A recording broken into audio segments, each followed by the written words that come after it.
étudiants sont avec nous pour donner les bons conseils. Bonsoir Aïssata Bokoum, vous venez du Mali. Et bonsoir Hugo Aliou Nedou, vous êtes nigérian. C'est pas simple pour moi, l'engagement citoyen en tout cas, c'est la clé. Simon, c'est à vous. Oui, Aïssata, vous êtes notamment coordinatrice du réseau national de la jeunesse du Mali. Et Hugo, vous faites partie d'une association qui a la lourde tâche de promouvoir les moyens de contraception, sensibiliser au VIH. Alors vous êtes à Paris pour une rencontre organisée par l'Institut français qui est nommé Lab Citoyen. Alors d'abord, avant de répondre aux questions des téléspectateurs, la première elle est rapide. En quelques mots, en quoi consiste votre engagement au quotidien? Qu'est-ce que vous faites exactement sur le terrain? Aïssata, peut-être. Ok, merci beaucoup. Moi, c'est surtout en fait la défense des droits de l'homme en général, donc en spécifique les jeunes et les enfants et les femmes. Et ça, c'est mon quotidien tout le temps. D'accord. Et vous, Hugo? Et moi, je suis le fondateur d'une organisation qui s'engage les jeunes étudiants aussi autour de thématiques de droits de l'homme et de la santé. Et pour le moment, on est en train d'avancer un projet sur comment il s'appelle le débat des droits de l'homme et aussi de la santé.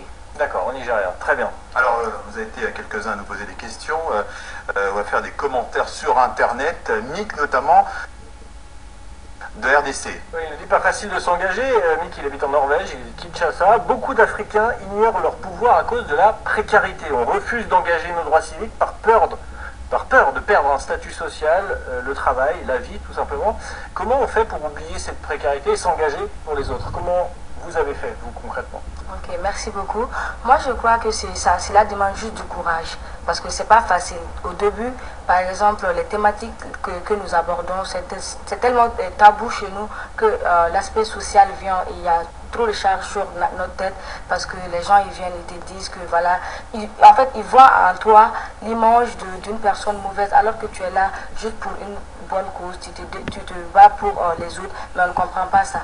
Et surtout avec le travail aussi, parce qu'il faut toujours être au travail, il faut toujours se battre pour la communauté, il faut toujours être avec sa famille.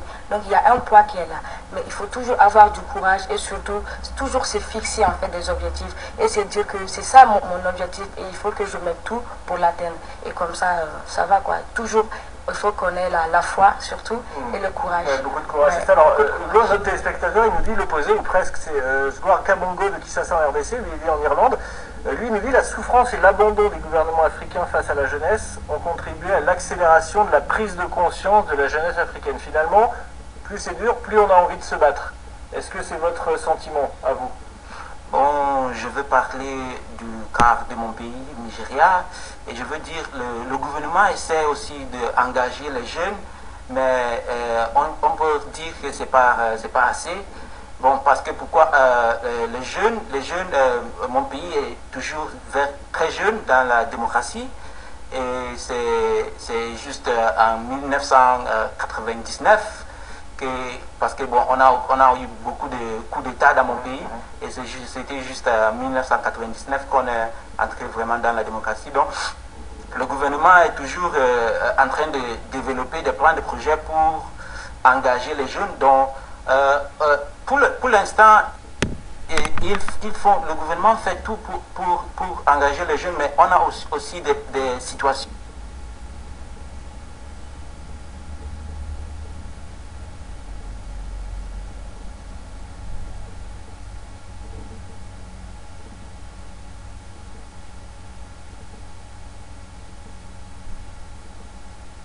comme le Boko Haram et tout ça qui occupent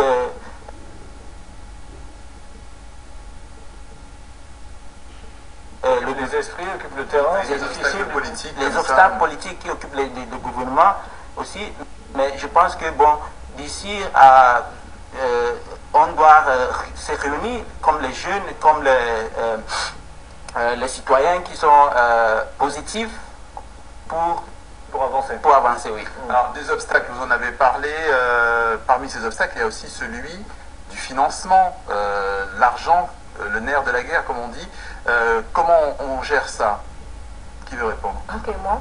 En fait, c'est vrai, parce que pour la réalisation de nos projets, en tout cas pour faire du bien à la communauté, on a besoin de financement, on a besoin d'argent pour pouvoir exécuter en effet nos activités.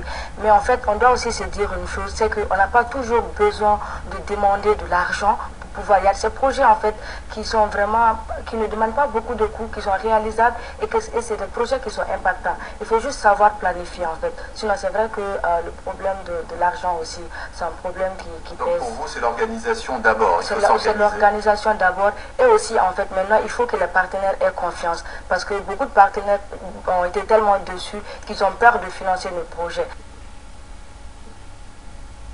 Mais il faut juste qu'ils sachent que en fait nous sommes des jeunes citoyens, nous sommes des jeunes en tout cas qui avons tout laissé pour en tout cas se concentrer sur la citoyenneté.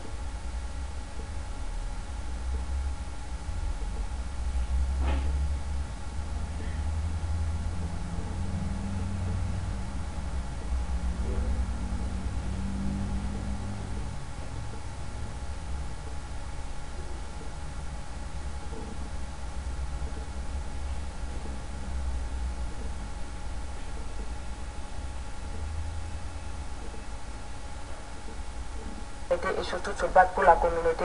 Donc vraiment qu'il faut aussi nous appuyer dans nos projets parce que ce n'est pas dans notre intérêt personnel, mais c'est vraiment pour toute la communauté qui nous entoure. Et on va savoir où se situe cet engagement citoyen. Parce qu'il y a Yakoubou qui vient d'Abidjan en Côte d'Ivoire, lui il est professeur, il nous dit il s'agit de promouvoir la conscience de l'engagement citoyen dont vous parlez si bien, depuis l'école primaire jusque dans les universités, les structures de formation, par l'intégration de ce concept dans les programmes d'enseignement. Est-ce que vous, quand vous étiez jeune, très jeune, parce que vous l'êtes encore, mais à l'école primaire, on vous a parlé de ça, de s'engager pour l'autre, de ce système de solidarité? Ok, merci beaucoup. Moi, je crois que c'est vraiment l'occasion pour moi aujourd'hui de parler. En fait, j'ai 20 ans aujourd'hui et je me rappelle... Merci, c'est pas non, cette année, j'ai 20 ans. Donc, en fait, moi, j'ai commencé l'engagement citoyen depuis 2007, depuis que je faisais le CEP, l'examen de la 6e année. Et en fait, j'ai commencé avec le gouvernement des enfants parce qu'au Mali, dans les écoles, il y a le gouvernement des enfants où il y a le premier ministre, il y a le ministre de l'environnement, etc.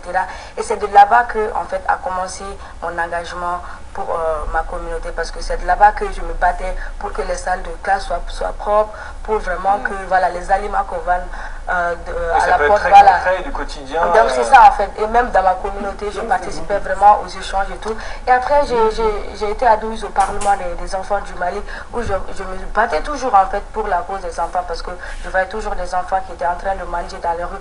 Et je me disais que voilà, j'ai une mission et cette mission-là, c'est vraiment de me battre pour ces enfants-là. Donc l'arrangement, en tout cas, comme ils l'ont dit, ça commence vraiment depuis la base. Et il faut inculquer ça aux enfants depuis la base. Moi, j'ai eu cette chance, mais il y a beaucoup qui n'ont pas eu cette chance. Donc il faut que les professeurs prennent le relais aussi. C'était le sens de la question de Yacoub. L'éducation, en tout cas, c'est la base du tout. Hein. Merci beaucoup d'avoir été avec nous ce soir.